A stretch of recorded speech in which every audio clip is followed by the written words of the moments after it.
Just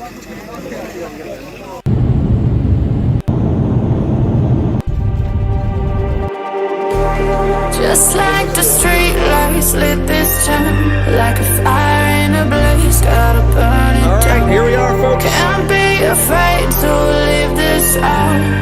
We got this far, don't know how. I see danger in your eyes. They know we'll burn down the night. Coming just like the sunrise. You know that we gonna let it away. Tonight, we gonna let it away. Tonight, we gonna let it away. Just like the sunrise, we gonna let it away.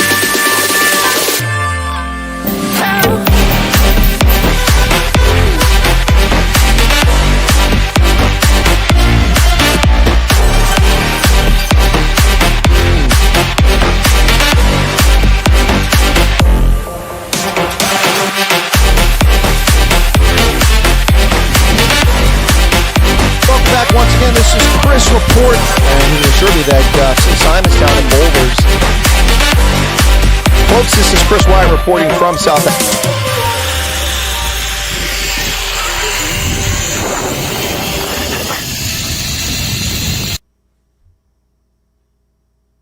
And welcome back. It's Thursday, March 14th, 2024. Wow, if we get any audience out of South Africa today, I'll be surprised, happily. South Africa is suffering major internet outages, latency problems. If you have buffering today, it's not coming from here. It's not coming from this side of the planet. It's coming from the West Atlantic cable that's causing disruptions all over South Africa and Southern Africa. Welcome back to the program, folks. It is Thursday, the 14th of March, 2024. And is my clock behind? Yes, I didn't change it again last night. Very busy evening last night. We don't have a presidential debate, but we did have a debate here in the 92nd Legislative District of the Commonwealth of Pennsylvania last night. But it really wasn't a debate. It was really just a question and answer session. It wasn't really debating going on. But anyway, the question and answer session last night took place at Redland High School in the eastern part of the district. Anyway, welcome back. Excuse me. A bit of congestion right there. I'm not sure where that's coming from. I do see that it looks like almost everybody in the chat now is from Cape Town or from South Africa. So apparently somebody's getting through. We've got Vilma, George is here, Paulie, Radine, Teresa, Erica, Gypsy Backpackers, Amateur Radio Fun. Okay. It's been stayed with you. Okay, good to hear that. Ashley says hello. Watched your opening speech and debate. Awesome. Well, thank you very much, Ashley. I appreciate that. It's very kind of you. Yeah, really, less the debate, more of a question and answer session. But today we have two nominees for president in the United States. Donald John Trump representing the Republican Party and Joseph Robinette Biden representing the Democratic Party. So Ivan Brake is back. No worries. Okay, about the clock. I'll fix it. Don't worry. Just been busy. It was not a high priority. Internet has been up and down the whole day, but seems more stable now. Maybe they fixed it. That could be the case.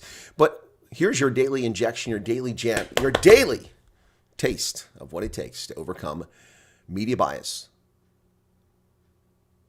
propaganda, misinformation, disinformation, and the political left, the far left we're talking about. Not people left of center. Those people are okay. They have just different ideas, but they are rational people. The problem is there aren't many of them left. There are so few left there on that side of the spectrum. There really are on a spectrum way out there, kind of like the wackadoos on the other side. All right, Ken Aaronson's here. Hey, Ken, how's it going? All right. So, Mr. Punisher, good to see you again.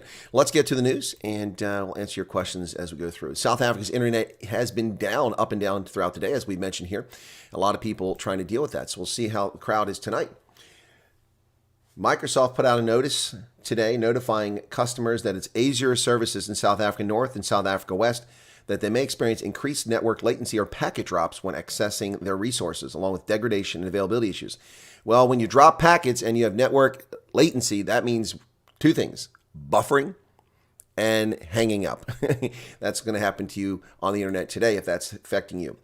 They said, we are currently investigating a networking issue that results in higher than expected latency for users whose resources are hosted in or connect with South Africa North and West.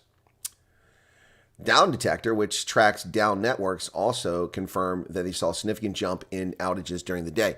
That's the first report, and it's not just you, folks. Huge internet outage hits South Africa's multiple undersea cables snap. What's going on there? Cable snap. Massive internet outage hit South Africa today, with internet users throughout the country reporting slow speeds or unresponsive pages. Vodacom spokesperson told News 24 that multiple subsea cable failures between South Africa and Europe were impacting network providers. Wow. By 3 p.m., the volume of outage reports and down detector for some platforms, including Microsoft, Vodacom, MTN, and WhatsApp, had decreased from the highs they experienced at about 1:30. Here's a list of some of the companies that were dramatically affected: Microsoft, Google, MTN, Vodacom, OpenServe, X, WhatsApp, AfriHost, Celsea, and many banking platforms. Subsea cable company Seacom reported multiple cable breaks in the Red Sea late in February. These breaks allegedly happened after the anchor of a sunken ship in the region dragged through the cables. That's the Red Sea. That doesn't explain what happened to these. So, there you go. If you're experiencing internet outages, you're not listening right now. So, it doesn't help you now, does it? Doesn't help you. Who else has jumped in here? Claudine Beerket, welcome from Joburg, Claudine. Sedgefield's back. No power. Okay, sorry to hear that. Allison's back, and Garrett says, how's it? I sent you a redacted daily. Thank you very much, Garrett. I haven't gotten to my messages in WhatsApp or my emails. I've got to go pick up some signs today, large signs. And also got to run over and check on a few things to War College. So Erica's here. I don't think I said hello to Erica. Welcome, Erica. I didn't see Hendo yet. Maybe I missed Hendo. Trevor's here. Connection's been perfect all day. Well, lucky you, Trevor. Good for Trevor. All right. So listen, South Africans will not be intimidated. The office of the president says we will not be intimidated. But really? I think methinks the ANC is intimidated. The MK party's threats of violence have the ANC in a tizzy. But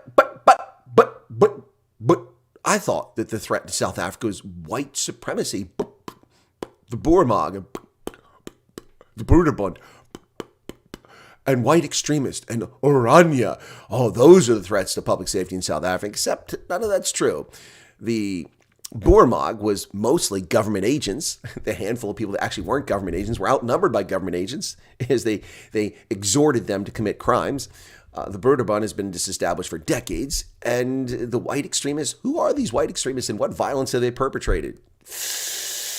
But the threats are coming from the MK party. That's right, folks. And the ANC will not be intimidated. Well, good for you. South Africans will not be intimidated. Not Shavini tells us about the MK election threats. There she is. Kumbudzu Ntshavheni, minister in the presidency, called on law enforcement to apprehend those threatening violence if the elections do not go their way. Hey, stop that. Excuse me. How about you apprehend Julius Malema, who threatens violence? He glorifies it. He sings songs to murder people based on their skin pigmentation. Kumbudzu Ntshavheni, why don't you start arresting people who actually call for violence and been doing it for years, leading to the torture, murder, dismemberment, rape, beheading, assassination, and slaughter of innocents because he sings these songs. Yeah. Well, now, when the ANC's threatened, is violence an issue? 82 murders per day, and the ANC doesn't care. Yeah, that's right. Farm murders. The ANC doesn't care. Cash in transit heist in which the drivers are killed. They don't care. They only care when their election hopes and aspirations are threatened by their own. Make no mistake, folks, the MK party is the ANC. It is not the ANC light, it's the ANC heavy. It is the ANC, just like the EFF is the ANC. They are just birds of a feather wearing different colored clothing and in some cases pajamas and jumpsuits from prison. That's the difference between them. Yep. She was responding to journalists' questions on whether the cabinet had discussed the threats being made in the build-up to the 29 May general elections. She said there was no discussion in cabinet about law enforcement agencies, but law enforcement agencies must do the work to apprehend those who intimidate South Africans as instructed by the president. Excuse me? Julius Malema has been intimidating white South Africans for over a decade and getting away with it, committing criminal injuria and hate crimes and hate speech. But hey, no big thing. Only when the ANC feels its grip slipping on the bar of power do they finally say something. Yeah, it's not racism, folks. It's not racism. Really, it isn't. It's not because of race. It's nothing. It's because the white folks that are being attacked don't matter because they're not the ones who are electing the ANC. That's why they don't give a crap about you. If all the whiteys were members of the ANC and they needed your vote, then they'd be defending your cultural and linguistic rights. Yep, that's true, folks. That's the bottom line. But they don't care. They don't care, just like they really don't care about most black South Africans. They only care about their cadre, their caters.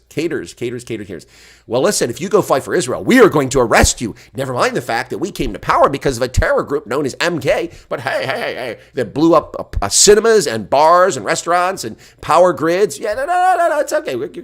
Yes, participate in illegal conflict in Angola. Never mind that. Never mind it. No, we are going to arrest you. Under what law? Did they ever pass the anti-mercenary law? South Africa's Foreign Minister, Jabba the Hutt, says citizens fighting with Israeli forces will be arrested. Now, if you're a dual national, which South Africa seems to recognize, and you are drafted into the IDF, you're going to be arrested? Yeah, nah, Lady Pandora. Also known as Jabba the Hutt.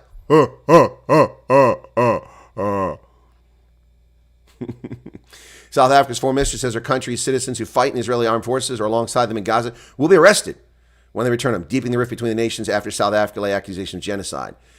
Jabba the Hutt made the comment earlier this week at a Palestinian solidarity event attended by officials from South Africa's ANC. She encouraged people to protest outside the embassies of what she called the 5 primary supporters of Israel and its military action. She didn't name them, but most certainly she was referring to the United States, UK, Germany, among others. Wow.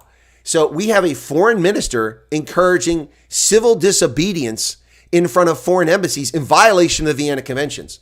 This woman should be arrested forthwith. Jabba the Hutt is a criminal. She has advocated violation of the Geneva Conventions. It is a responsibility of the government of South Africa to protect foreign embassies and diplomatic missions, not to encourage violent extremists to protest and march outside and endanger their lives. This woman is a criminal and should be prosecuted immediately. You know what?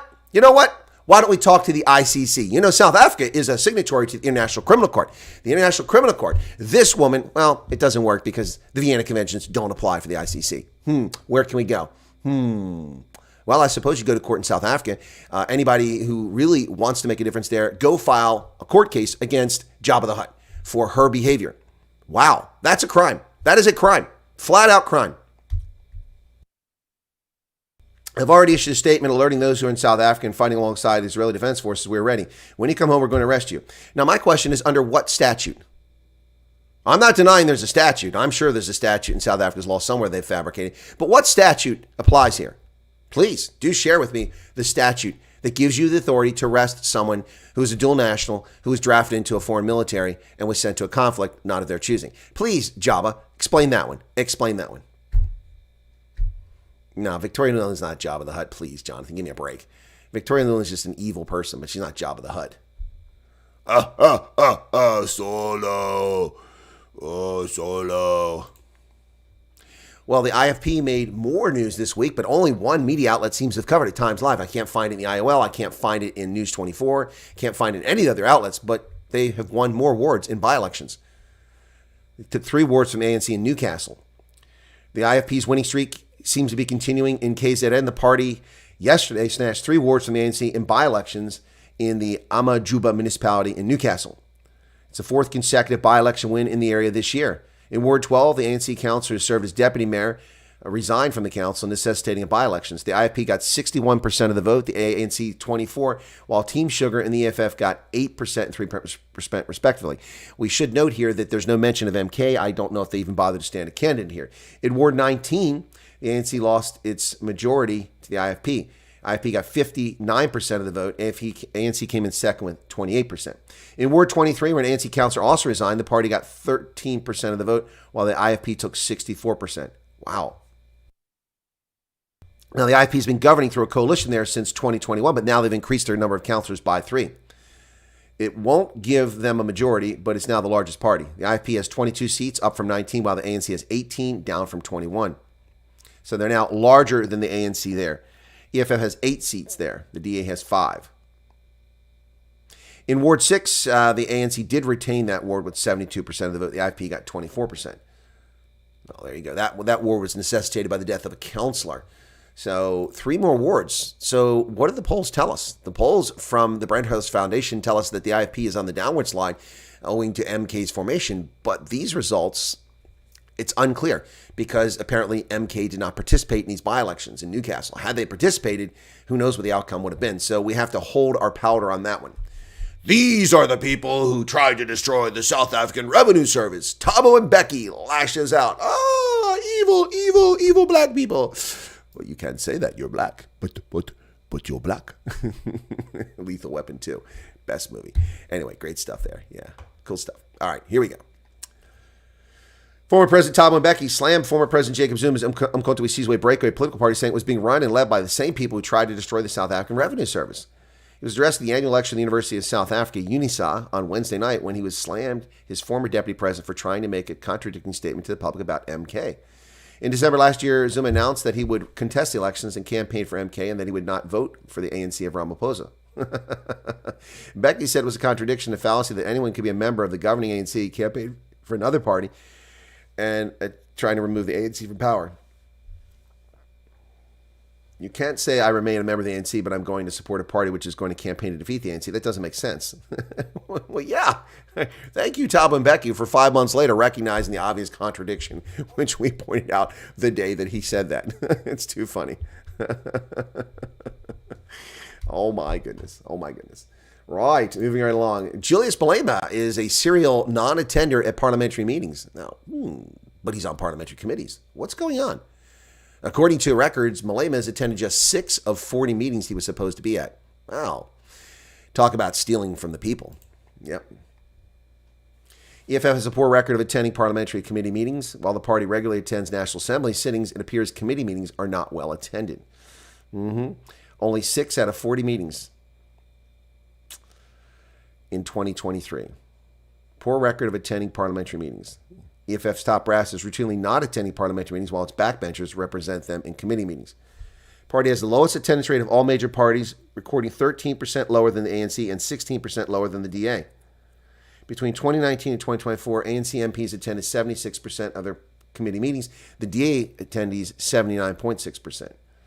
Malema is a member of the Joint Committee on Ethics and Members' Interest, the Joint Constitutional Review Committee, the Ad Hoc Committee initiate and introduce legislation amending Section 25. And he doesn't bother to go to meetings. Of course not. Why would he do that? That will require work, something that's alien to him. Yeah, that is alien to him. So welcome to 74 people currently watching the program. I see a lot of South Africans have tuned in. I hope folks from around the world are also joining us today.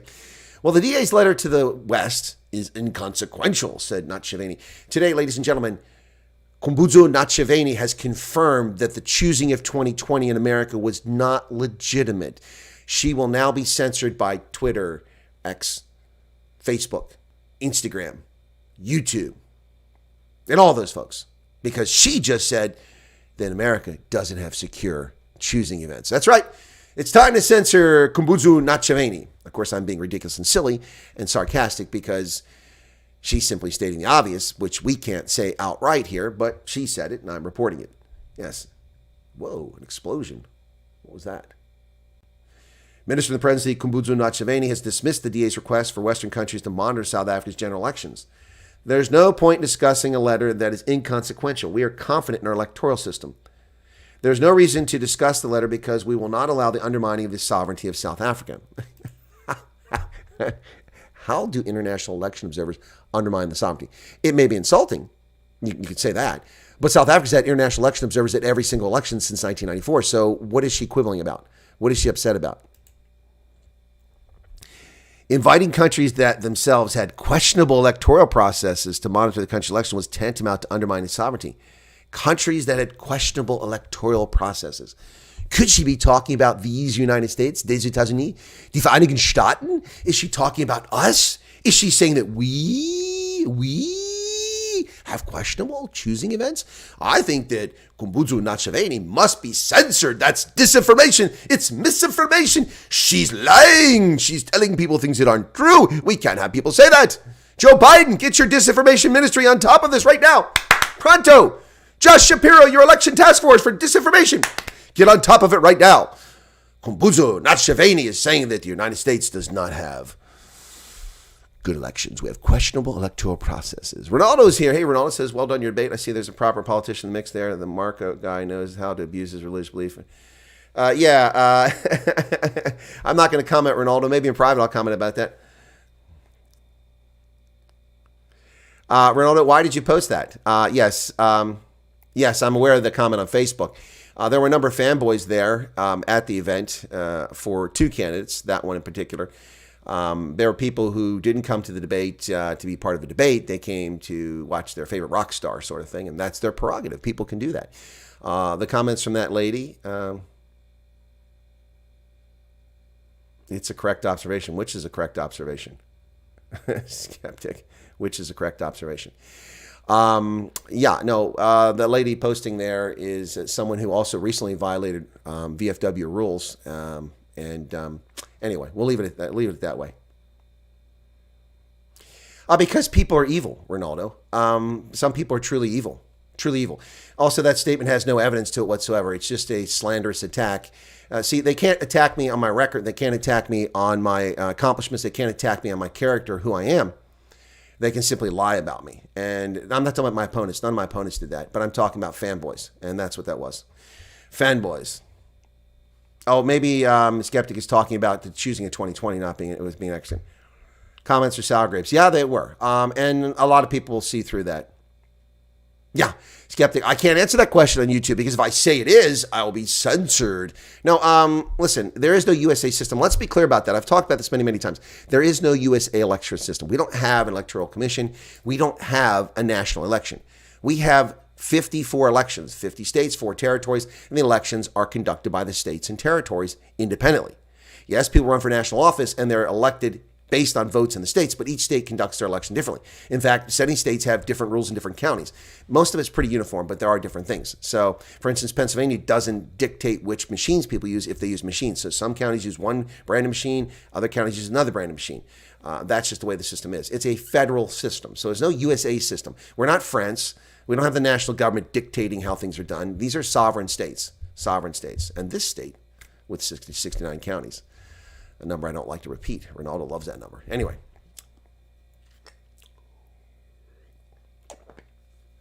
Yes, Ronaldo, thank you for watching it. I haven't watched the debate. I participated in it, obviously, but it wasn't a debate. It was a question and answer session, man. It was a question and answer session. What's going on over here? Did you just send me something? Or someone else did? I've been chosen.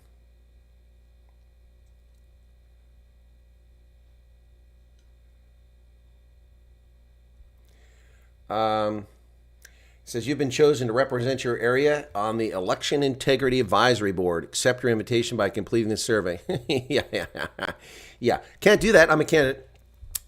YouTube, the latest song by Days of Girlhead by Dylan Mulvaney, and play it on here. I'm not going to get a copyright strike, Ronaldo. You got a broadcast coming up in a few minutes. You try to knock me off the air. Dylan Mulvaney, isn't that one of the actors? You got Dermot Mulrooney and Dylan Mulvaney. Isn't he the other one?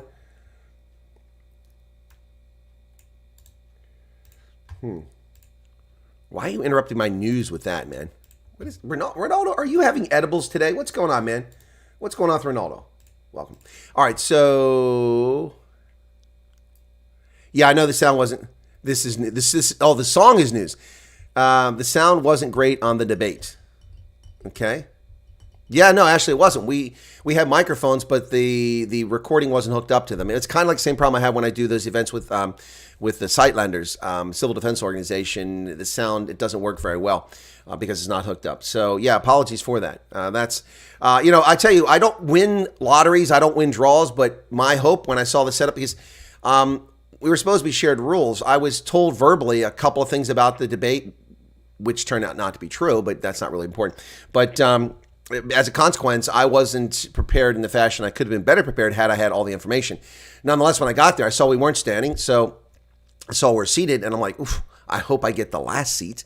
Number 5, it's closest to the audience. They'll be able to hear me better, plus I'll be able to get up and be less movement, and people see me the whole time from throughout the audience. And they drew a number, and I got number 5, so that was pretty lucky. I was happy with that spot on there, so pretty happy. I want to see your live reaction.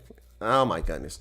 Ronaldo, if I get a copyright strike, man, I'm dropping out of the political race. I'm resigning from the VFW. I'm quitting as judge of elections, and I'm becoming a hermit in rural Appalachia. And this is all because of Ronaldo. So you heard it here, folks.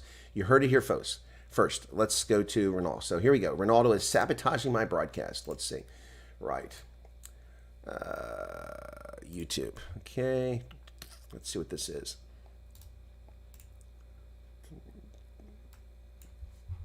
Okay. Days of Girlhood.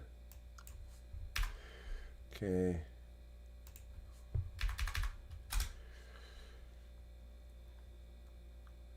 Oh, no, Dylan Mulvaney. Oh, that's that wackadoodle. Okay. Oh, my goodness.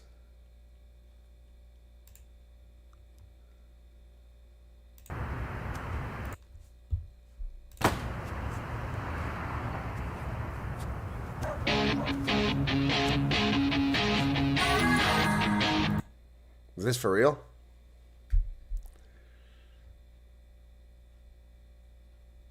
Days of girlhood.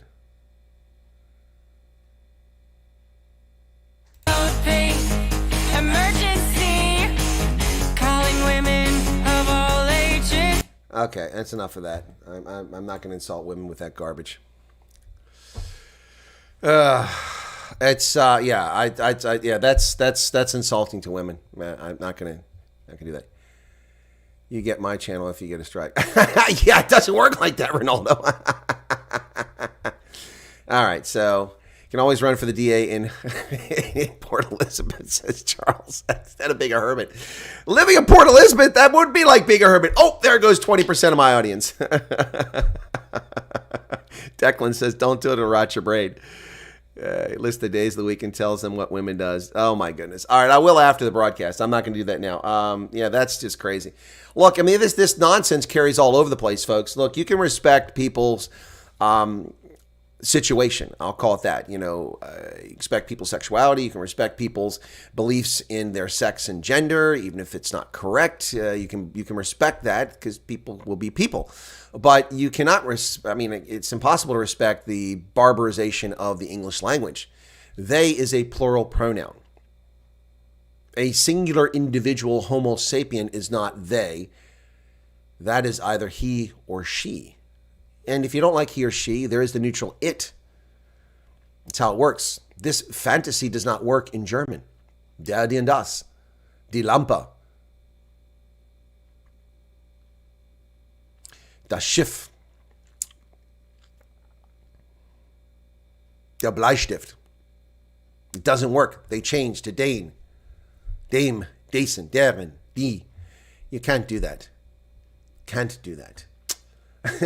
Ken says, don't get enough of Ronaldo on Wednesdays. Well, 5 suburbs owe Pretoria a buttload of cash, and they're exposing them, including affluent suburbs where people have been paying for electricity.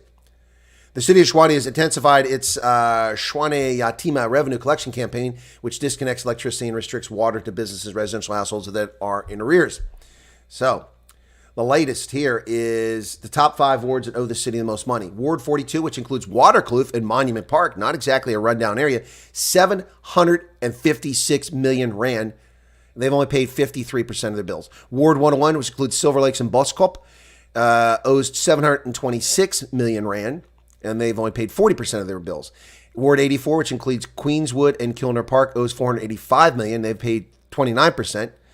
Ward 17, which includes Mamelodi West, 485 million at a rate of 29.69. And Ward 21, Mabopane, owes 449 million. Wow.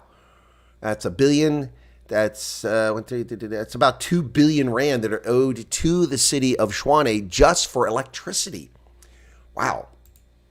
Wow. They cut your power off a lot sooner here than that. That's crazy. 2 billion rand. No wonder the city's in trouble.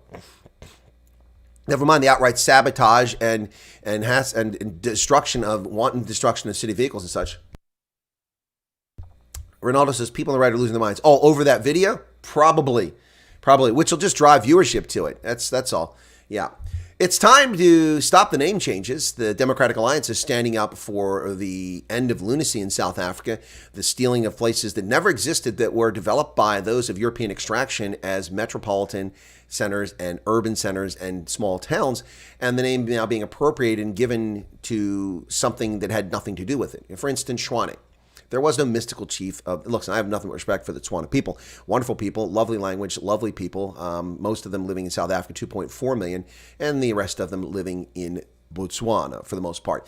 Nothing but respect for those people. The Bakwena, the Bamwato, all of these people. The Bapedi, lovely people. But, Tshwane is a mystical story. There was no settlement in what is today Pretoria when the Voortrekkers arrived. There were only nomadic groups who passed through the area. They founded the settlement, they built the city, and they named it after Johannes Pretorius. Renaming it Tshwane is a disgrace. And renaming nonsense needs to stop. Such a waste of money and resources. So the Democratic Alliance has written to the Minister of Sports, Art and Culture, Zizi Kodwa, requesting that he halt the process of renaming 3 towns and 1 settlement in the Eastern Cape. The Eastern Cape Provincial Geographic Names Committee, you have to have a body called the ECPGNC, has been holding public hearings in the province to change the names of towns including Graaff-Reinet and Aberdeen. The committee wants to make the following changes. Graaff-Reinet become Robert Sobukwe, Adendorp to become Kwa Maseki Bishop Limba. Oh, yeah, that's not a mouthful. Aberdeen to become Kamdebu, and New Bethesda to become Kwa Nohaleni. According to Samantha Graham Murray, member of parliament and constituency leader in the Dr. Byers Nowell municipality, the entire process has been shrouded in mystery and improper public engagements, bringing legitimacy to the changes into question. Yeah. Barring one, all the public hearings held in Dr. Myers Nowell indicated an overwhelming opposition by the residents. One meeting in Graaff-Reinet, in the area in which Robert Sobukwe was born and lived till he was 15, was dominated by people who supported the proposed name change. That's the only one. The rest of them, everyone said no. No. Yeah, a whole new country to explore, which nobody will go to because you can't read the street signs. They make no sense to people.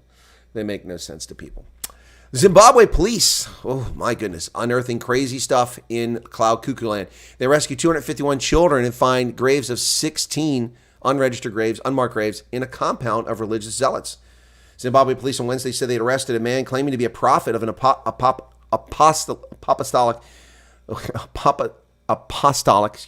sect at a shrine where believers stay in a compound. Authorities found 16 unregistered graves, including those of infants, and more than 250 children used as child labor. In a statement, police spokesman Paul Nyali said Ismail Chokurunguera, 56, a self-styled prophet, led a sect with more than 1,000 members at a farm about 34 kilometers northwest of Harare, where the children were staying alongside their other believers. They're being used to perform various physical activities for the benefit of the sect's leadership. 246 of the children had no birth certificates. Can you say Jonestown, Guyana Grape? Wow, another crazy religious sect. This one's in Zimbabwe. Nearly 230,000 children likely to die from hunger in Sudan within months. And at this moment, Naledi Pandor, Jabba the Hutt, solo. Jabba the Hutt is busy taking Sudan to the International Court of Justice. She's on the case. Oh, famine, starving. We must go to the ICJ and prosecute Sudan. And when we're done, we're going to go to the African Union. Oh, we'll go to the United Nations. And wait. I'm sorry. Jabba's not doing that. No, she's busy arguing about Israel and Gaza, completely ignoring the world's largest famine crisis, bar none. The world's largest famine crisis, bar none. Worse than Somalia, worse than Gaza. And that, of course, is in Sudan, a civil war by the RSF and General Burhan, black leaders running this country into the ground, destroying it left and right. But where is the South African government? Where is the Minister of Cooperative Government? No, that's the wrong one. The Directorate of International Relations and Cooperative Affairs, the DIRCO. DIRCO. That's a good nickname for Jabba the Hutt. Now, Lady Pandor is silent on Sudan. Nothing to say about that. Well, that's black on black. We can't say that. No, we must be anti-Semitic and go to the ICJ and claim Israel, who was attacked by terrorists on October 7th, is doing something wrong. That's right, folks. We got to make sure we get this right. Now, Lady Pandor, silent on Sudan. 230,000 children likely to die within a few months. Without critical action, nearly 230,000 children and new mothers in war-ravaged Sudan are likely to die from hunger, said Save the Children. Nearly 11 months of fighting between the forces of two rival generals has killed thousands and displaced 8 million people in Sudan. 8 million people in Sudan have been displaced. And how many displaced in Gaza? A few hundred thousand. A few hundred thousand after they attacked Israel. But the citizens of Sudan never attacked the RSF or Burhan's forces. They just turned on each other. So, where is the ANC? Where is the African Union? Where is the United Nations in this crisis? Why do we have to hear from Médecins Sans Frontières and Save the Children about the crisis in Sudan? Yes, the UN has mentioned it on occasion, but they're doing nothing about it. The ANC has done nothing about it. Where is their concern for Black Lives Matter in Sudan? It's non-existent because they are frauds. Nothing but frauds. Total frauds. Race hustling frauds. The African National Congress, that should be their manto. Hey, vote for us in 2024. We're the race hustling frauds, the ANC. We, the ANC. Unbelievable. Nigerian kidnappers, they're demanding money now for all the children they kidnapped.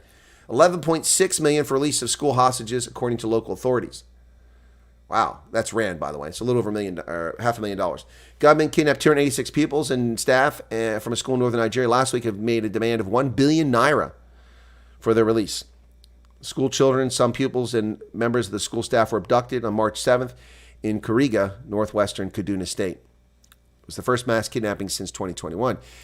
Remember Chibok? Bring back our girls? Where's Michelle Obama? Those girls have yet to be returned home.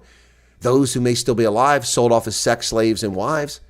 Where is Michelle Obama with Save Our Girls? Remember Chibok? Oh, just a little bumper sticker. Yeah. Coney in 2012. Remember that? And you got Coney in 2012. All this garbage by political elites always pretending that they care, always pretending to do something. But the Chibok girls, most of them have never come home. They're gone. They're gone. Who knows where they're at, if they're even still alive. And what have they done? Where is Michelle, my belle Obama now? Where is she? Oh, that's right. She's on Netflix, living it up in Hampton. Yes, that's right, in the Hamptons and in Cape Cod with her multi-million-dollar mansions, making more money off of the presidency than anyone in the history, the Obamas, cashing in on his time in office, destroying America and global peace. Yeah. Well, Nigeria finally taking steps to stop the brain drain. As I've told you repeatedly on this program over the years, the African countries that produce, the Anglophone countries that produce nurses, it's a problem. They produce nurses, and because nurses in places like South Africa and Malawi and Zimbabwe and Botswana are not treated with respect, they're given very little responsibility, they're poorly paid, and their conditions are abysmal, oftentimes lacking necessary equipment to do their job properly and no authority to do things. I mean, what nurses do here compared to what nurses do in Africa, completely different. I mean, nurses, they're not doctors, but they do a lot of things that doctors don't have the time to do and they're capable of doing. But because of this, but especially because of the salaries and violence and crime and things like that, nurses in Africa from Anglophone countries get trained and leave en masse. Where do they go? Well, they go to the Anglophone countries. They go to the UK, they go to Canada, they go to the US, they go to Australia, they go to New Zealand. Massive numbers of nurses. We're talking about a lot of nurses. Every year, thousands of nurses leaving, and doctors too. And this is a problem for African countries, the brain drain. But it's a brain drain because their countries are crap hole countries. Because of crime, because of instability, because of lack of infrastructure, because of the lack of respect for the people who've trained as professions. So you can't blame these people. But we, the West, have been profiting from this for decades, and it's only gotten worse this decade. Nigeria is finally trying to stop that drain by putting some requirements in place. Nigerian nurse at Tempi Tope Ogundare has laid out a fastidious one-year plan to get himself a well-paid nursing job in Britain, saving half his monthly salary of 45,000 naira, which is 521 rand. 521 rand? That's what a nurse makes in a month? Are you serious? Are you serious, folks? 521 rand a month as a nurse. That is $27. That's barely more money than a SASA grant. And this guy's working every day as a nurse, saving lives, treating people. Wow. He achieved the required score to get the next stage of his job hunt. But now the 25-year-old nurse says his plans are stuck in limbo due to strict new rules brought in by the Nigerian Nursing and Midwifery Council to ensure homegrown talent stays home. Like many African, Caribbean, and Asian nations with robust education systems and strong English language skills, Nigeria has a brain drain crisis as an army of nurses, doctors, and carers is increasingly drawn to work overseas. According to the Nursing Council, 15,000 nurses left Nigeria last year to take up jobs abroad. Since 2016, the percentage of African clinical staff working in the National Health Service in Britain has risen from 1.9 to 3.8%, nearly doubling. Well, that is doubling, excuse me. The new regulations, which came into force this month, require applicants to foreign nursing boards clock up 2 years of work experience in Nigeria and get letters of good standing from a current employer and a past training college. They must then wait 6 months to get a documentation, a process that once took a week. The changes have sparked protests. This is a stumbling block to my career. I'm stuck. His current job pays him about $27 a month, income that barely covers his food and journey to work. It doesn't even stretch to his rent. Yep, that's crazy. A typical starting salary for a Nigerian nurse is $18 a month, up to $50 a month. Wow. But in Britain, Canada, and the U.S., entry-level nurses make between $36,000 a year and $55,000 a year. That's a significant difference. Now, the cost of living is much higher in Britain and the United States, but the remuneration is exponentially better. Yep. No wonder. Russia, 2024. Vladimir Putin going for his fifth term as the Russian president. Well, yep. The 71-year-old will undoubtedly win his fifth term with none of the three other candidates who are permitted on the ballot presenting a real challenge, because his only real opponent, Alexei Navalny, died in a prison camp in the Gulag.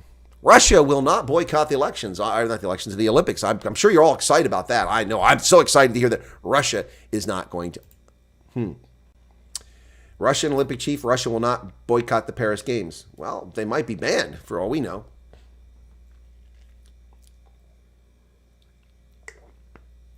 We will never take the path of boycotting the games. We will always support our athletes, said Stanislav Podnyakov, former Olympic fencer who serves as head of the Russian Olympic Committee. But we stress the conditions set by the IOC are illegitimate, unfair, and unacceptable. The IOC will allow Russians and Belarusians who qualify in their sport for the Paris Games, which run from July 26 to August 11, to take part as neutrals without their country's flags, emblems, or national anthems. Wow.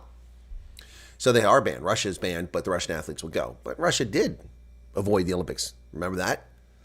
Los Angeles, 1984. The Soviet Union didn't go. I know the Soviet Union is not Russia. Oh my goodness, what's happened in Finland? I told you, I warned you, Finland. Finlandization was an effective foreign policy strategy for close to a century. Nigh on a century there. Well done, Finland. But now Finland, driven into the arms of the North Atlantic Treaty Organization, is facing a new threat as Russia moves combat troops to the border with Finland. When last we saw this movie, it was 1939. And the Winter War ensued just days later. I'm not predicting a war, but not a good development. Putin says he'll redeploy troops along the Finland border in response to NATO accession. Russian President Vladimir Putin said Wednesday he would redeploy military force along the border with Finland in response to the country becoming a member of the NATO alliance. Putin made the threat in an interview with state media in response to what he said was Finland and Sweden's absolutely senseless step from the point of view of ensuring their own national interest. We generally had ideal relations with Finland, simply perfect. We do not have a single claim against each other, especially territorial, not to mention other areas. We didn't even have troops. We moved all the troops from there, from the Russian-Finnish border. However, it's up to them to decide. That's what they decided, but we didn't have troops there. Now we will. Well, I will argue that there are actually territorial claims. You know, Vyborg was stolen from Finland by the Soviet Union and remains in Russia today.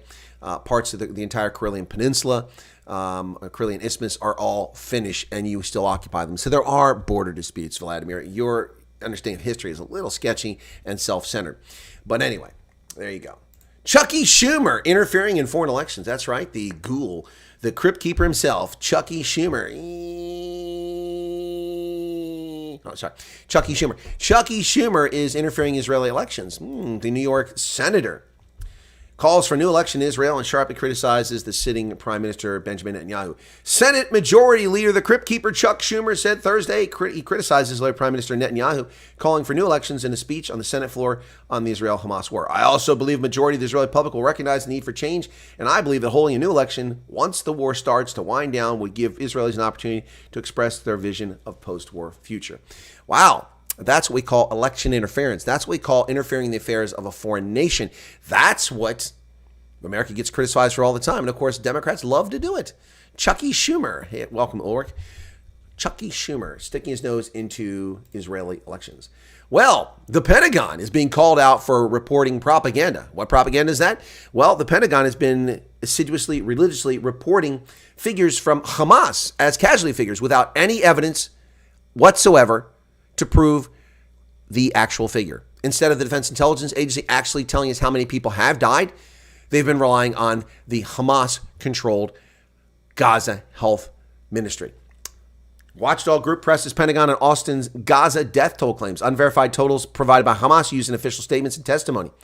A nonpartisan watch group sent a letter to top Pentagon officials this week requesting information that led Defense Secretary Lloyd Austin's recent public claim that over 25,000 Palestinians have been killed in the Gaza Strip, a figure based on data supplied by the Hamas terrorist group. In the letter, Center to Advanced Security in America Director James Fitzpatrick questions whether publicly reciting those numbers, which the Pentagon later admitted came from Hamas data and which can't be independently confirmed by U.S. analysts, may have aided the group in the U.S. and Israel under a terrorist organization is pushing its public narrative that Israel is indiscriminately murdering scores of innocent civilians. The Pentagon quickly clarified Mr. Austin's 29 February comments before the House Armed Services Committee and acknowledged that the 25,000 number had not been independently confirmed. Officials said the figure also applied to all Palestinians, not just women and children. The Center to Advance Security America has formally requested that all relevant information used by the Department of Defense to support its recent statements concerning the Palestinian death toll be made public. Doing so would restore confidence that Secretary Austin and senior defense officials have not used taxpayer resources in their positions of authority to advance disinformation originating from the terrorist organization and its likely nation-state affiliates. Boom! Mic drop. Once again, the U.S. government disinformation. Of course, this administration, this corrupt rogue administration of Joe Biden, wants to have a ministry of disinformation and misinformation. The governor of my Commonwealth of Pennsylvania is going to have an election task force to stop disinformation and misinformation. There's no such thing when it comes from an independent person. It's just somebody's wrong opinion or somebody's wrong assertion, unless you commit fraud or you slander or libel someone. That's different. But beyond that, you can say what you want. The Pentagon, however, is a government agency. They belong to the taxpayers, and they are responsible for being transparent and honest with us, and they must report the facts, not supposition or propaganda. The Biden regime is a willing actor for the Hamas terrorist group in its actions by reporting statistics that they cannot verify and take them at face value. This government itself declares Hamas a terrorist organization, yet they accept the numbers from a terrorist organization as being reliable data, and then telling people breathlessly in Senate Armed Services Committee hearings and in public releases the numbers that they get from the terrorists. I'm sorry. We never took what the Red Army faction said, what November 17th said, what the IRA said, what the Red Brigade said as factual. No, no, no. It's about time that somebody called out General Austin. Well, the Biden regime, remember, listen to this story, folks. Listen to this. The leftists, the extreme leftists, and Democrats in general, some Republicans, were very upset about the use of Guantanamo Bay in Cuba as a detention center for unlawful combatants. By the way, the term unlawful combatant is not a made-up term. That's actually a legitimate legal term in international discourse and treaties and under the Geneva Conventions. An unlawful combatant is a criminal who participates in a conflict, not a soldier or recognized combatant. Therefore, they are not subject to the Geneva Convention's protections. Guantanamo Bay was set up as an ideal place to take these people from around the world, isolate them, interrogate them, find out what information was valuable, and then charge them with crimes and prosecute them. Unfortunately, the Obama administrations failed to prosecute most of these people, and Obama released almost all of them back into the wild where they killed more people, many of them after the fact.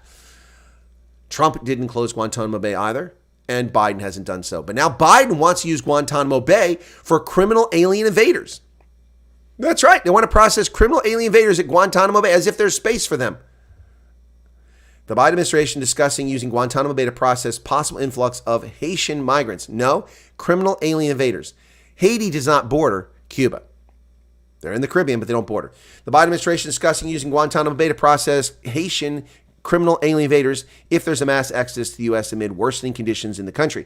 For years, Guantanamo Bay, which is located 200 miles from Haiti, has had a migrant center to hold and process migrants before returning them to Haiti or a third country. The center, which is separate from where the terrorist suspects are held, has been used before. Yep. But discussions to expand capacity at the site mark the latest sign of a growing concern within the administration about people fleeing Haiti in droves as gangs attack government structures and social order on the brink of collapse. What I will do is give the Biden regime credit for being forward-thinking and looking down the road at what the potentialities are. However, isn't it funny? Isn't it funny? Latest reports say that 700 Nigerian nurses in the National Health System have falsified their qualifications. Not even remotely surprised, John Jarvis. Not even remotely surprised. I mean, it's a common occurrence. I've talked about this endlessly, about the propensity in West Africa to lie about academic credentials. West Africans in general, I know it's a stereotype, but in general, and I've lived all over West Africa and been all over the area in Francophone and Anglophone, are impressed by fancy titles. And, so Anglophone West African countries, their officers, when they complete the staff college, they put PSC on their title.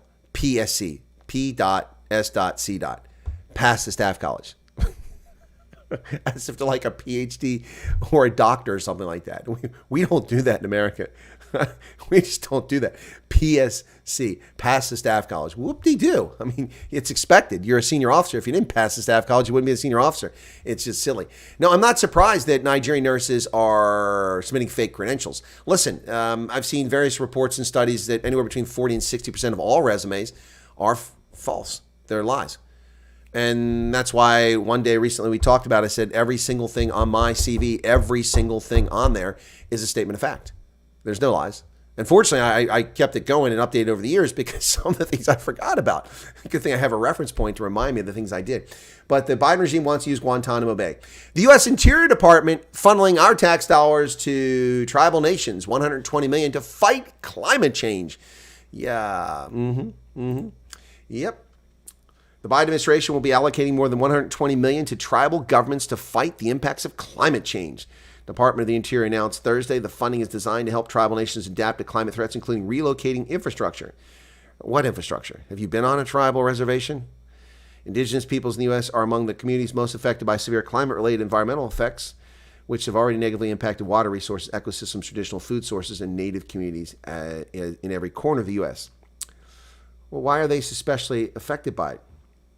Indigenous peoples represent 5% of the world's population, but they safeguard 80% of the world's biodiversity. Whoa. That's what Amnesty International says. Hold on a second. Hold on. Let's digest this. According to Amnesty International, indigenous peoples represent 5% of the world's population. That means that 95% of Homo sapiens, including the Nguni-speaking peoples of South Africa, are, wait for it, colonizers. They're colonizers. 95% of human beings are colonized. Only 5% are indigenous. That's a nonsense term, by the way. No one's indigenous. The only indigenous people are people in little African Serengeti plain. That's where everybody came from, if you believe in evolution. You got to deal with that. But 95% of the world's population are colonizers. That would be all of the white folks in South Africa, all of the Zulu, all the Xhosa, the Venda, the Basotho, the Tshwane, the Bapedi, the Swazi. They're all colonizers. Oh my gosh, somebody please tell the ANC and EFF. They're colonizers.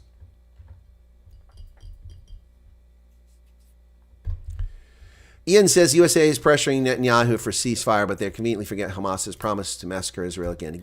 No, the U.S. is not pressuring. Joe Biden's corrupt regime is doing it. And most of us who have common sense know better, and we're well aware of what Hamas's stated mission statement is the elimination of Jews from the river to the sea, from the Jordan River to the Mediterranean, from the river to the sea, the wiping out, extermination of the Jewish state, which includes Jews, Muslims, and Christians. So, yeah, I think we're well aware of that. Joe Biden is in a rock and a hard place. His desperately sinking presidency is being attacked from leftists now because of the unfortunate timing of Hamas attacking. But again, that's a consequence of Joe Biden's failed foreign policy. If he'd been a robust leader who had led the world through deterrence and prevented the misbehavior of China in the South China Seas, had prevented the collapse of Afghanistan, had prevented the resurgence of ISIS in the Middle East and Syria, had prevented the nonsense in the Sahel, had done things to deter these events from happening. He couldn't have prevented them all, but could have deterred them, could have deterred the most important one, Putin, from invading Ukraine. Had he done those things, had he even bothered to try to have any sense of coherent foreign policy, Hamas would not have attacked on the 7th of October. Yeah, of course they want a ceasefire during Ramadan. But, well, of course not. The Yom Kippur War was launched and murdered Israelis on one of the most sacred holidays in the Jewish calendar, Yom Kippur, 1973. They knew that only a quarter of soldiers would be at duty, and they attacked and killed people. No, Harris has no chance of becoming president. No chance. That'll be the one time they don't talk about race, is when they push her aside. Hey, Voyager 1, which had lost contact with NASA, they've been unable to understand the gobbledygook of ones and zero binary numbers coming out. It made no sense whatsoever. Good news for the moment. NASA scientists have finally been able to decipher some of the gobbledygook coming out of the Voyager 1 spacecraft, which is so far away. It's out of the heliosphere, if I'm not mistaken. Yeah, they finally deciphered some of it, and they're back in communication with us. NASA's reaching across more than 15 billion miles. Talk about some freaking flyer miles to rescue its malfunctioning Voyager 1 probe, but this hallowed interstellar mission can't live forever. That's true. Yep. In the fall of last year, one of NASA's most venerable spacecraft started beaming home nonsense. Its usual strings of 1 zeros binary code that collectively told of its journey to the unknown became suddenly unintelligible. Some 15 billion miles from Earth, beyond the protective blown bubble by the sun in interstellar space, Voyager 1 was in trouble. We'd gone from having a conversation with Voyager 1 with the ones and zeros containing science data to just a dial tone. Wow. But They traced the problem to the flight data system. Onboard computer parses and parcels engineering data. And they yesterday announced the significant step in breakthrough to Voyager 1 after months of stress and unsuccessful answers. They've managed to decode a portion of the spacecraft's gobbledygook, allowing them to possibly find a way to see what they've been trying to say. So, wow, maybe they've run into someone from the Romulans out there. Maybe it's the Klingons. I always thought a Klingon was a child that wouldn't let go. A Klingon. Well, SpaceX launched its latest version of Starship, and this one got into space, but then blew up. Powerful rocket, a version of which will carry astronauts to the moon, launched for the third time on Thursday. It achieved a number of milestones before losing contact with the ground. Look at that exhaust. Third test flight of SpaceX's Starship rocket Super Heavy booster. It's not the third test. Remember, we watched the ones blow up. Yep. It went very far, but like its first two flights, it was not a complete success. The landing burn for the Super Heavy booster stage on the rocket, the aim was to land it in the Gulf of Mexico, was not successful, and the Starship craft did not survive re-entry. But it marks significant progress because none of the problems from the earlier flights recurred, and SpaceX engineers now have data to tackle the new problems. Wow. There are at least 6 more Starship flights this year, and SpaceX will have opportunities to complete a full test flight. And maybe I'll cover some of those going forward, but I've been a little busy right now. Steve Mnuchin, former Treasury Secretary, has putting together a bid to buy TikTok. Former Treasury Secretary's comments come after House voted to ban the app in the U.S. or force a sale. Steve Mnuchin is putting together a consortium to buy TikTok, the former Treasury Secretary said Thursday, as U.S. lawmakers stepped up the pressure on a popular social media app. Now, here's my question. How do you serve in government as a Treasury Secretary and then have the resources and wherewithal to put together a multi-billion-dollar takeover of a software company? Talk about undue wealth. Was Mnuchin this wealthy before he was in government? The vote in Congress moves a step further closer to an unprecedented ban of one of the most popular apps in the U.S., with lawmakers balancing national security with concerns about freedom of speech, the impact on TikTok users and businesses. But it's funny watching all the leftists defend TikTok. TikTok is a vile platform, and it's dishonest and disingenuous. I mean, listen, I stopped using it. I haven't put many videos on TikTok for months. And why? Because from December through January, I grew from 300 followers on TikTok to about 12,000 by March, a year ago. And then every day I got new follower. And every time I open the app up, it give me new followers. But I post videos and I'd get views, but almost no views. And I gained new followers, and my follower count wasn't going down. It was static. It wouldn't grow.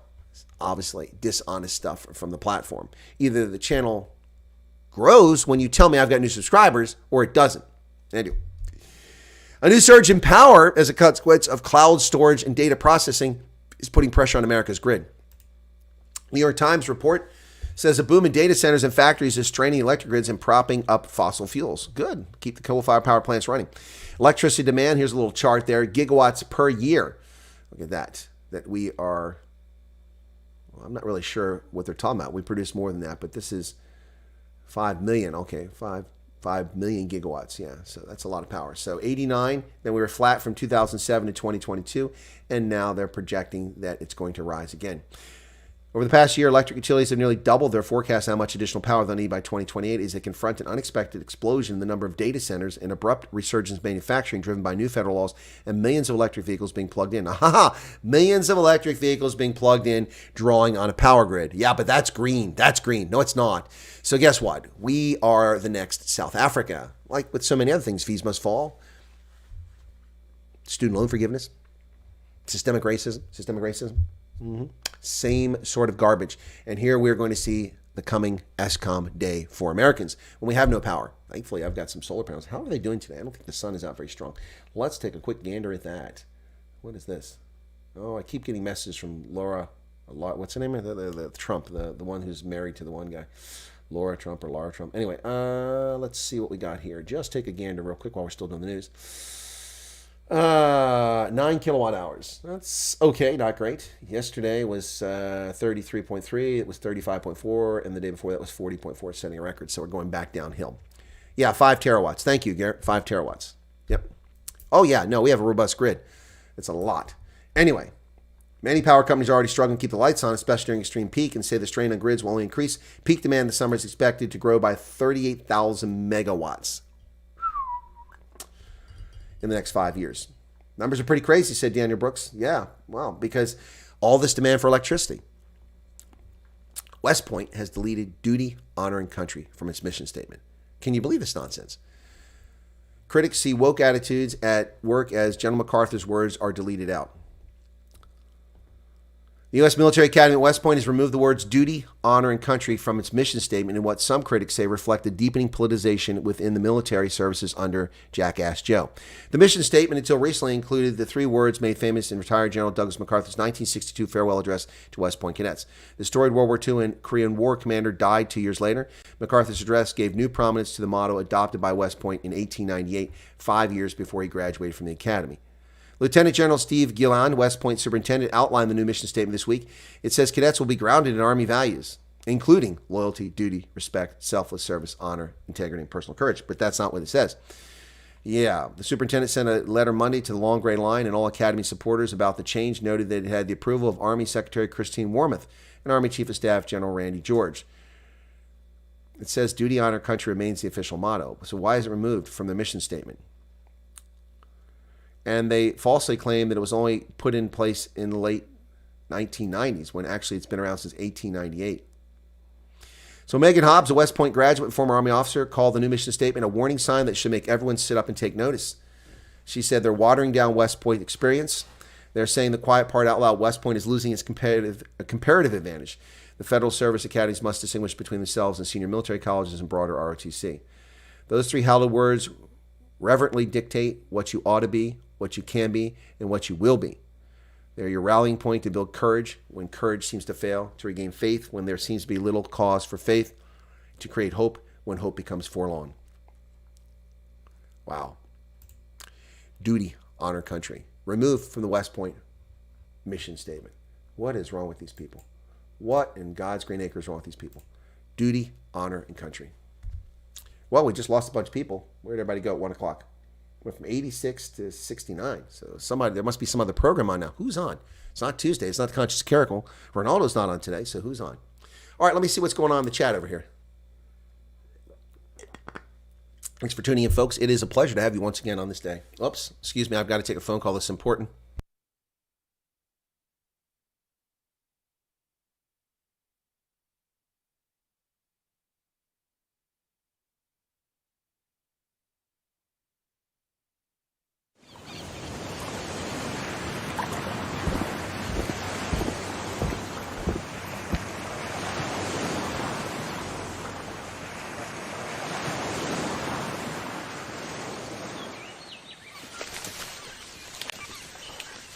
That was actually a call related to the debate last night.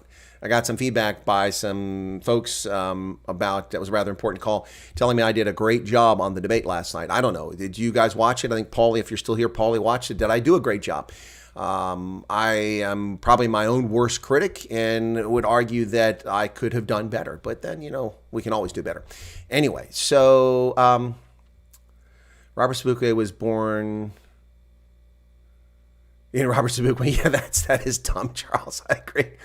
A whole new country explorer. That's back with the signs. Okay, Paulie says South African paramedics also get swooped up around the world. Yeah, exactly. $400 a day on some contracts. Yeah, no, exactly, Paulie. You're right about that. What else?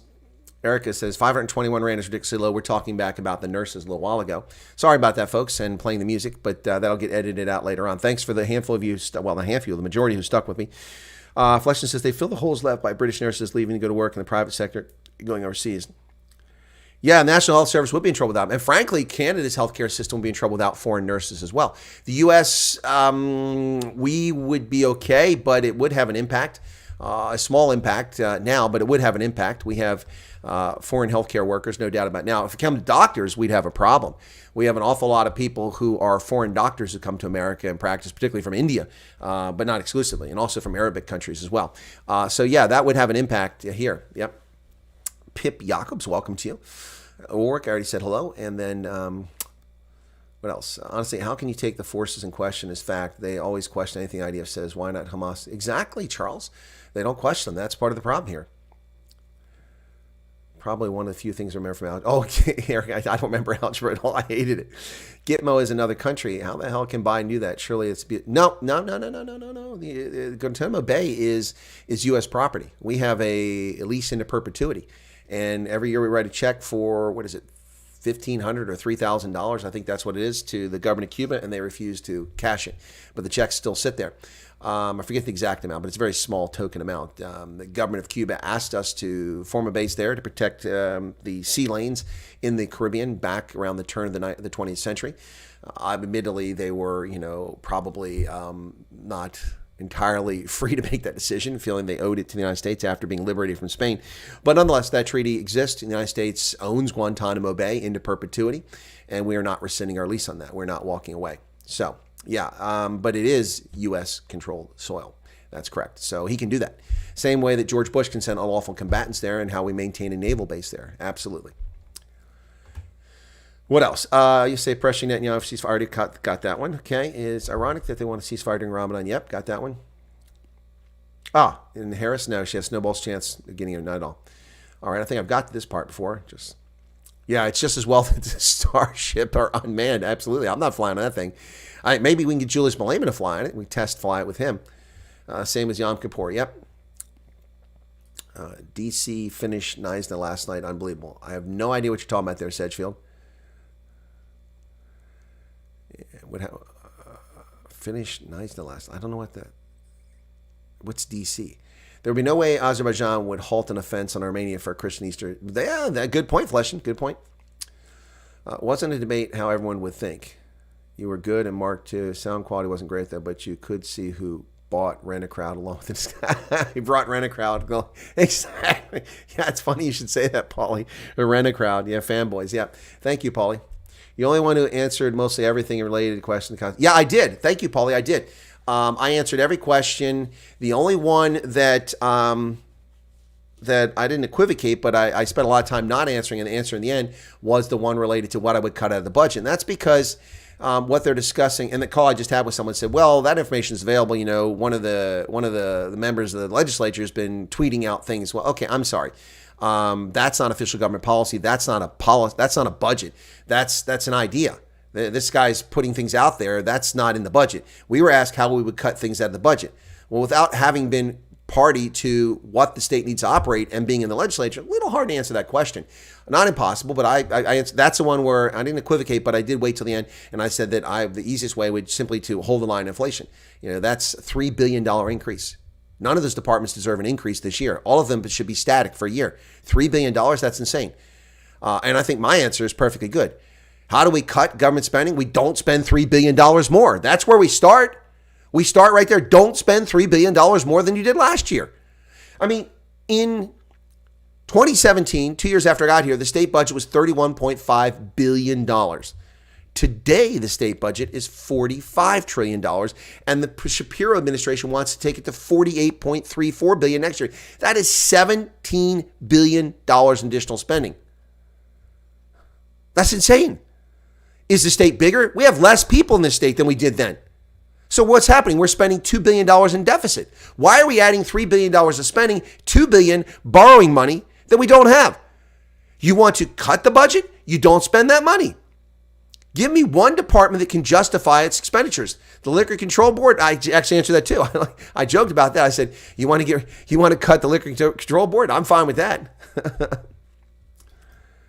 Everyone was unanimous about the current overspending. The education school questions were interesting too. Yep.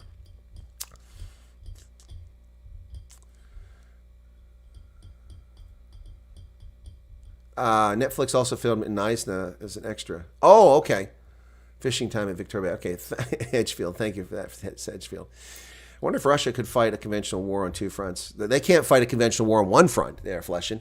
They can't fight a conventional war on one front. Wow. Stick around this channel and you'll hear a lot more such music played by Chris. Yeah, no doubt about it.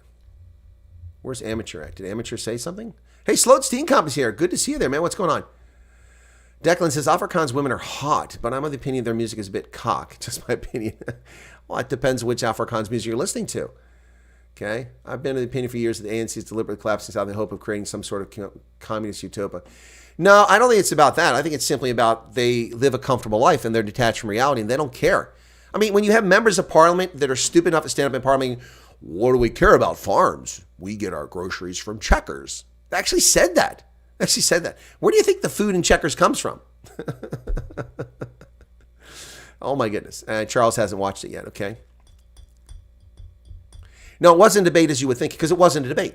It was a question and answer session is what it was. Yep.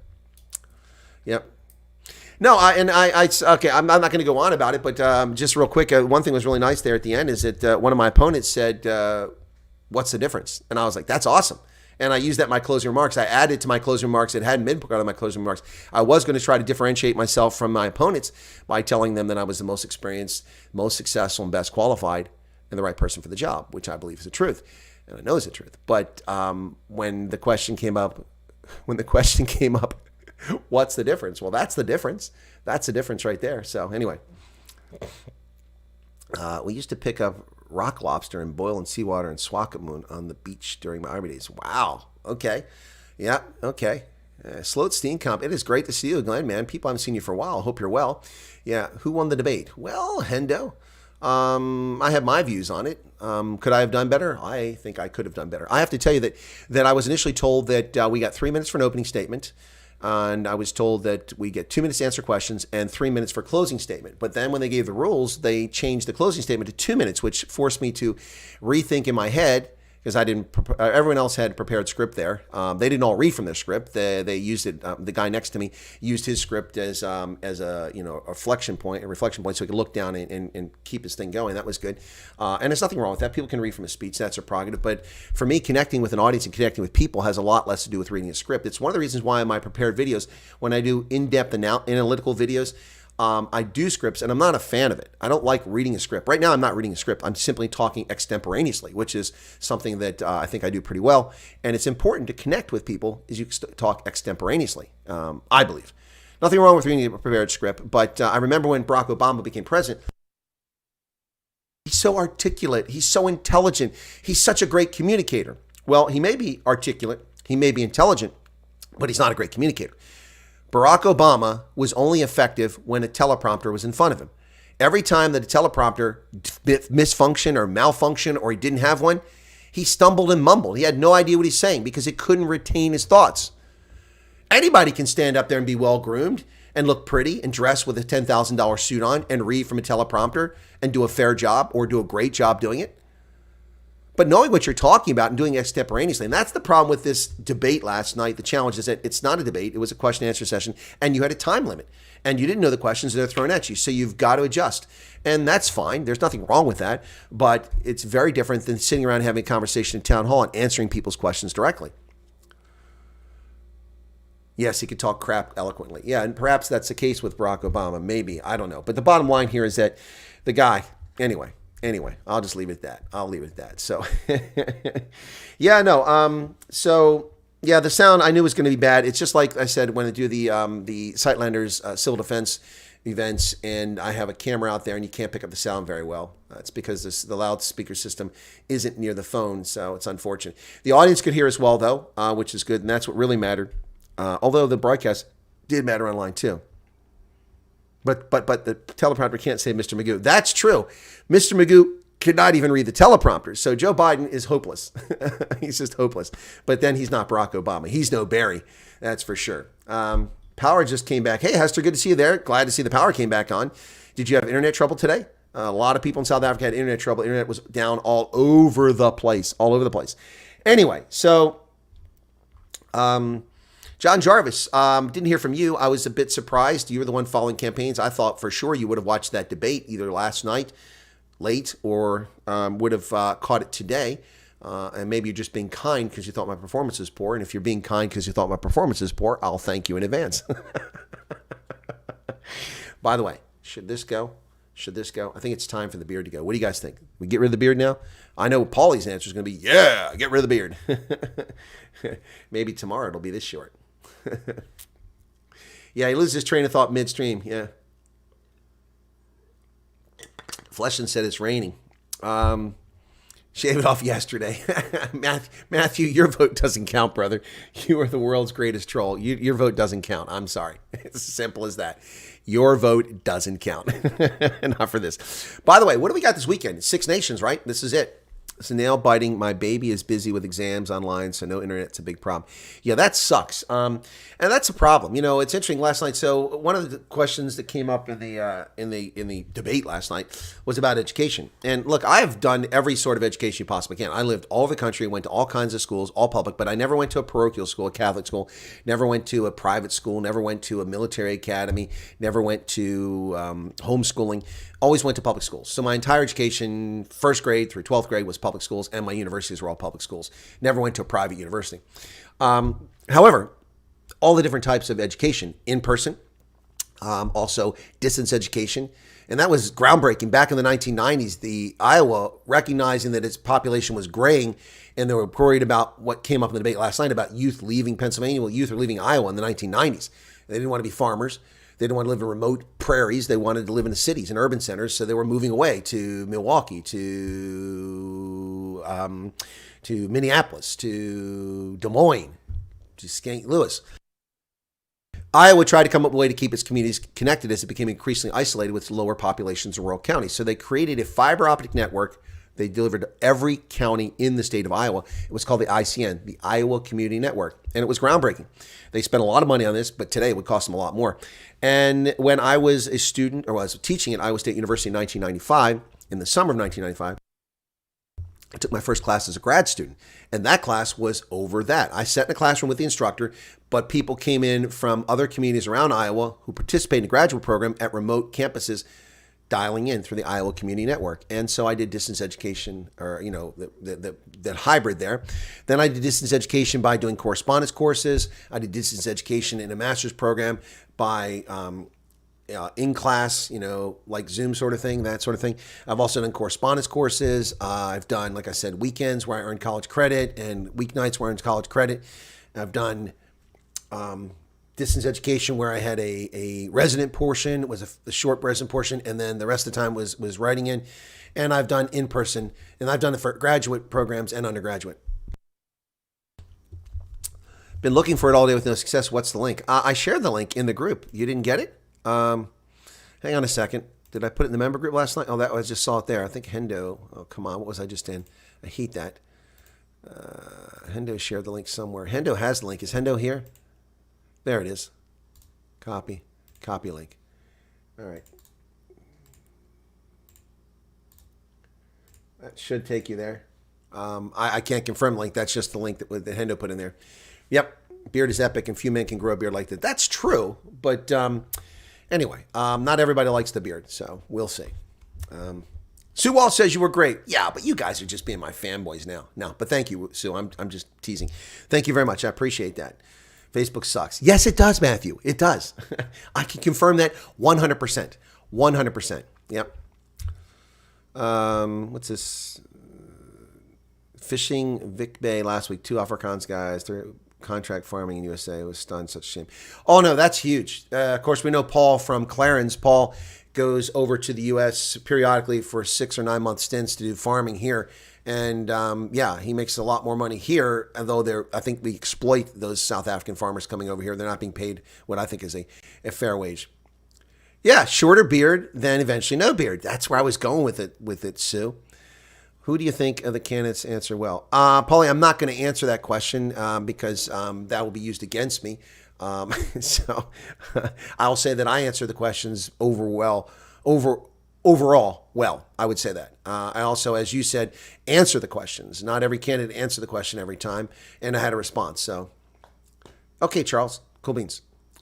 Yeah, no, look, it's pretty obvious from last night's events that some of my opponents are watching my content, and some of their fanboys are watching my content. It was pretty obvious from statements that occurred last night. Things that I'm very well known for that came up. So I'm not going to comment, just other than say that my opponents are all honorable, to my knowledge, honorable, patriotic Americans who want to serve in the legislature. Unfortunately for them, I'm the best candidate.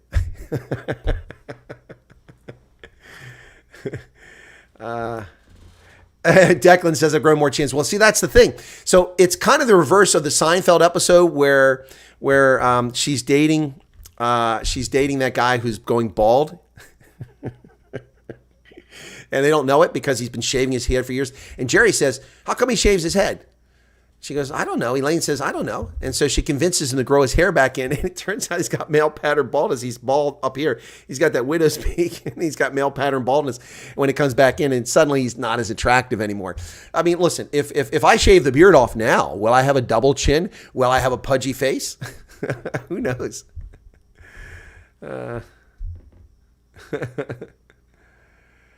Paulie, my analysis is slightly different than yours on one person, but yeah, otherwise, yeah, okay.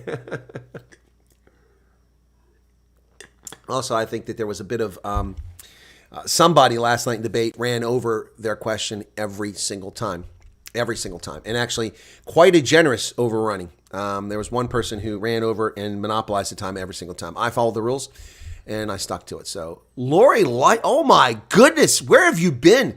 Dude, we talked about Finland today. Lori, welcome back, man. Wow, here come the memberships gifted by Lori. I thought something happened to Lori. I thought maybe he'd been abducted by the NKVD and taken over to Moscow for interrogation. I mean, listen, I was about to book a flight to Lappeenranta just to check in on Lori because I've been wondering where he's been at. Of course, you all know that Lappeenranta is one of my favorite places in all of Finland. Philip van Niekerk, welcome. There you go. Gypsy Backpackers. Yeah. Mark de Villiers. Not the Mark de Villiers who wrote White Tribe Dreaming, but another Mark de Villiers. Yeah. No, it's true, Paul. You don't have the background. So, Mark de Villiers. Yep. But it's nonetheless, your feedback is important because it indicates how people came across, which is important, coming across. Look, I want to make sure I didn't come across as angry or, in charge, because, I mean, being a colonel, you got to be careful there. You're experiencing that. But again, it was interesting, the lady making the nasty comment about me on Facebook because Dollingers. As those of you who know me know that I'm actually a very humble person. I mean, I could sit here with a wall full of incredible awards, decorations, achievements all over the wall. I mean, I could just brag about it all the time. You guys know, for instance, it's like I've been asked by my audience in the early years of this program, tell us about your military, tell us about your awards, show us your awards, show us your awards. And I was reticent to do it. It took me months, almost a year before I did it for the first time. And then, of course, I got roundly attacked. Oh, look at this, bragging about his awards, which I expected. And so I put it off. And so I've done it, I think, 3 times in 4 years. But people are frequently asking, what about your awards? What about your decorations? What do you do in the military? They want to see this. And I've done it. It's been a long time. Maybe it's time to do it again since I'm running for office. It was touch and go at times, Chris. Got back to Finland last Sunday as my visa extension was not handled in time. Okay, good to see you got back. Yeah. How was South Africa, Lori? How was it? Dollingers, good to see you again. And congratulations on getting an extra month there. Patrick, Gypsy Backpackers, and Erica. Did Erica get one too? Oh, she's just thanking everybody. Okay, cool. Yeah, so, yeah. Declan says, got 2 teeth capped today for which I had root canals done recently. Ooh, mucho pesos, but I'm glad it's over. Well, Declan, we talked about how much mine costs. Ooh, my goodness, 20,000 Rand for a root canal, and then 20,000 Rand for the other root canal, none of which is covered by any insurance or anything whatsoever. It all came out of my pocket. But we do provide those free services for people who are poor at my taxpayer expense. But I have to pay for that. Yeah, and then I had to have a crown replaced, and that required some work. I actually like that crown. I like it a lot better than the one that was in there. This one's polished. It's smooth. Feels nice. I like that crown. And when he put it on, it didn't quite fit right, so he had to trim it up a little bit, and I was worried it'd be too loose, but yeah, very good.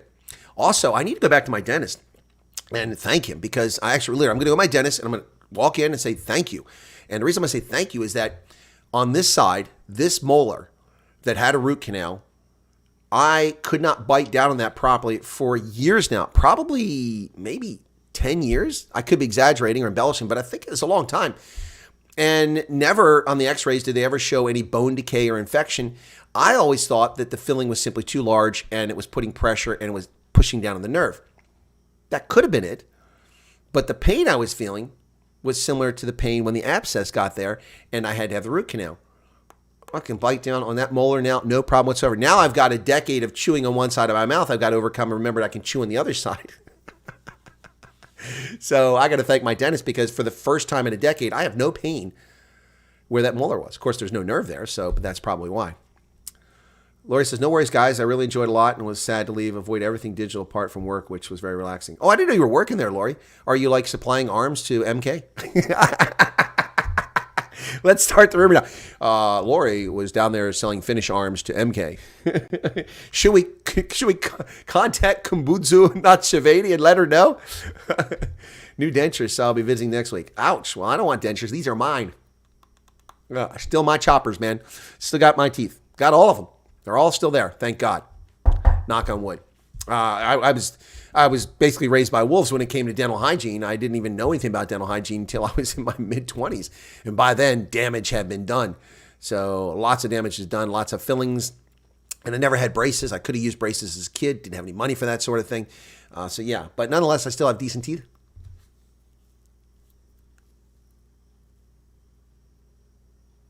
All mine. They're all there. Yep. Viva MK. Oh, good Lord. Well, Pip, I got you. My mother got hers in her 30s. She had teeth removed in the 30s. I don't know what was going on there, but yeah, she started wearing dentures in her 30s. Just narrow the beard a tad and see once it's off a long way back. Yeah, no, I think so. Bring it down a little bit here and bring it up a little bit. Yeah, so we'll trim it up a bit there. We'll see how it goes. MKEFANC, same agenda. Yeah, well, no. Patrick, if you watched my video, by the way, let me thank people for that. 71 people currently here. Some of you have watched my content. I've had it's probably slowed down today, but I had a good day or two there. Yeah, it slowed down a lot today. Yesterday, I had 1,354 people watch from 2 to 3 p.m., and I wasn't even broadcasting from 2 to 3 p.m. That was when people were watching my major video. Yesterday, we had, oh my goodness, 13,345 views. That's like the old days. That was every day back then.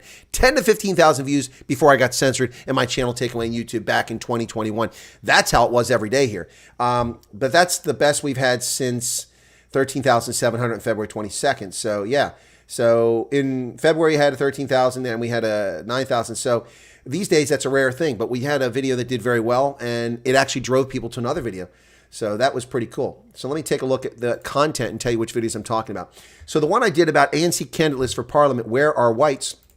That video now has 16,145 views, 63 new subscribers. Thank you all for becoming subscribers who watched that video. Again, the video had less to do with the fact that there aren't white folks in the ANC, but the fact that the media aren't reporting on it.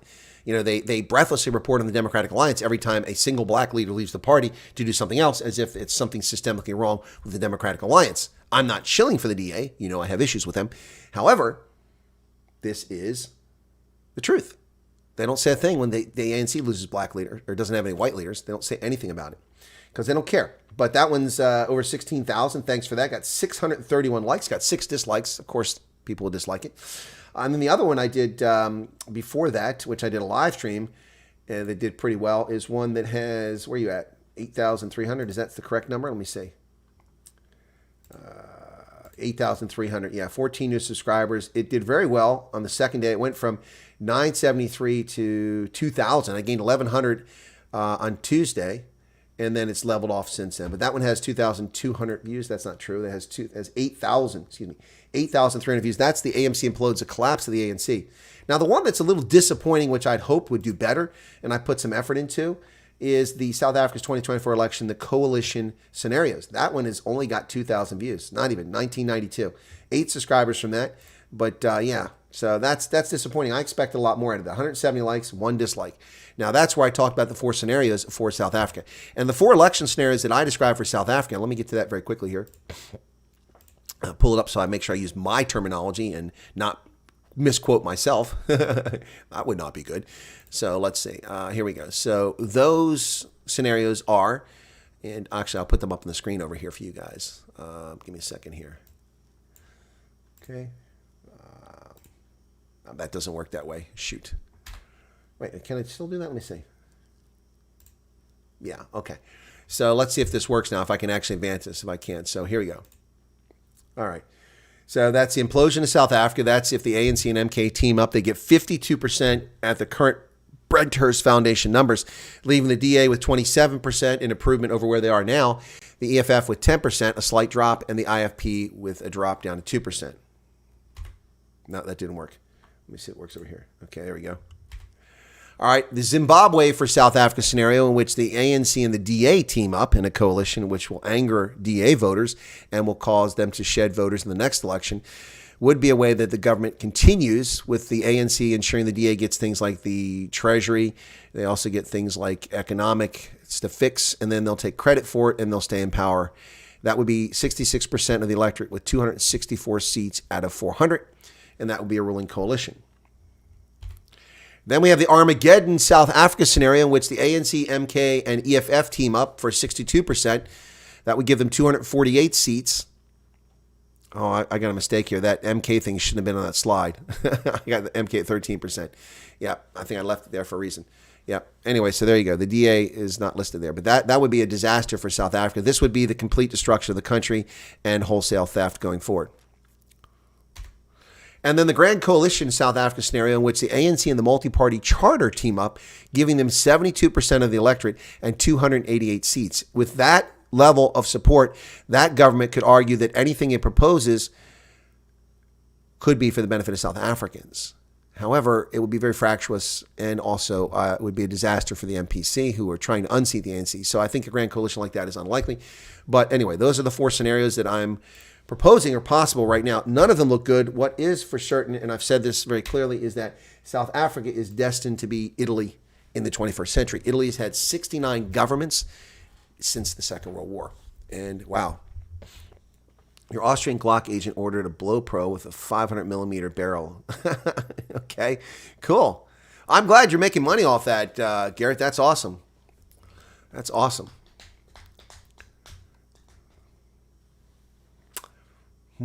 What did I miss here? Yep. Anyway, so thanks for that, folks, watching my videos. I've had, in February, I had some pretty good. I mean, even in January, I've had a lot. I mean, for a while there, it was difficult to get videos that were producing over a few thousand votes. I mean, or not votes, but views. But since January, we picked up 14, 2,300, 7,800, 1,600, 3,500, 21,000. 3,000, 13,000, 16,000, 9,400, 2,600, 16,000, and 2,000. That's better than it had been, but it's odd how some things do well, others don't. But I guess just not the attractive thumbnail or the title. They make a big difference there. And once they catch on, they catch on. So I don't currently have a video that's just flying on the channel, which is a shame. So we were doing really well. Down to 59 people currently here. Thanks for that, for being here, folks.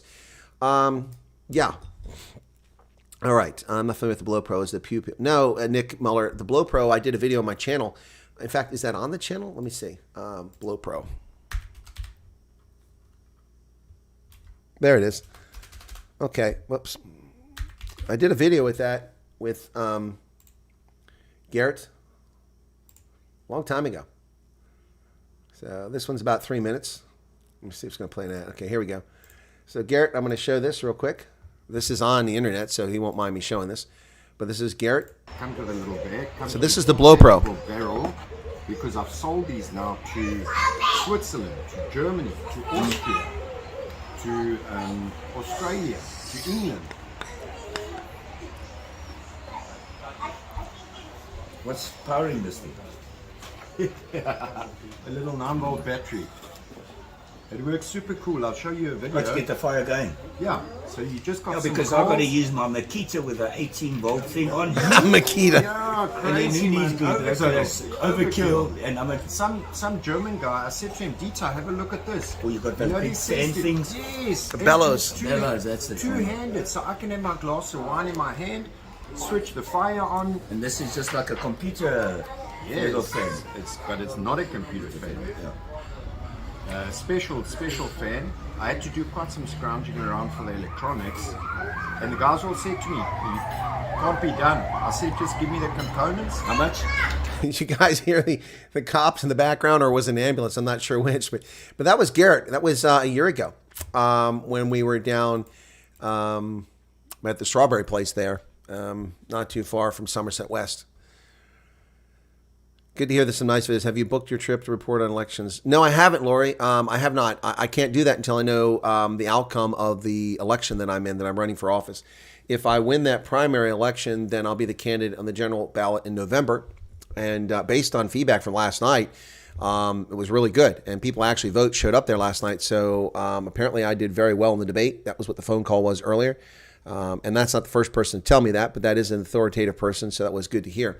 So yeah, when I win in April, I'll wind up having a shortened period for my trip in May. If somehow I don't win the seat and go on the ballot in April 23rd, then I'll wrap up my campaign and I'll go to South Africa for a month. I'll spend a month there. But I've got to be very judicious about how I do this, because we've also got the summer test series, and I've got to try to time it so I can catch the elections. But I don't think I'll be able to stay long enough to catch the test matches. And I don't want to make true trips to South Africa, because that's just too much. So I'm going to have to figure something out. Anyway. All right. Oh, Declan's got a braai. Well, you could use a Blow Pro to get that thing lit. Oh, somebody's ringing. That's my phone. All right. Anyway, so it's time for me to wrap up, folks. I've got some stuff to take care of today. I got some meetings tonight. So there's a recording of the event. Yes, there is, Lori. Yes, there is. This should take you to it. The sound isn't ideal, and some people complain about the sound. Fair enough. But promote your channel website aggressively during elections campaign. Yeah, I'll try that. That bugger with the glasses is a bad one. What are you talking about? You talking about Garrett? All right. All right, guys. Take care. Thanks for being here. You're very welcome. Have a lovely evening, and appreciate your support for the program. God bless. Have a good night. And thanks to everybody who watched the debate last night, the question and answer session disguised as a debate. And we'll get, actually, I was fine. I'd rather just answer questions rather than debate, because I don't want to argue with people. That's not, there's no point in that. All right. Cheers, everybody. Thanks a lot. Be sure to hit the like button. We got 88 of those. And thanks for the new members from Lori. Welcome back to Finland. Lori, get ready for your Territorial Defense Force mandatory duty as a conscript, because the Russians are coming. They're moving troops to the border. It's November 1939 all over again. Not really, but it's fun to play it up. Cheers, everybody.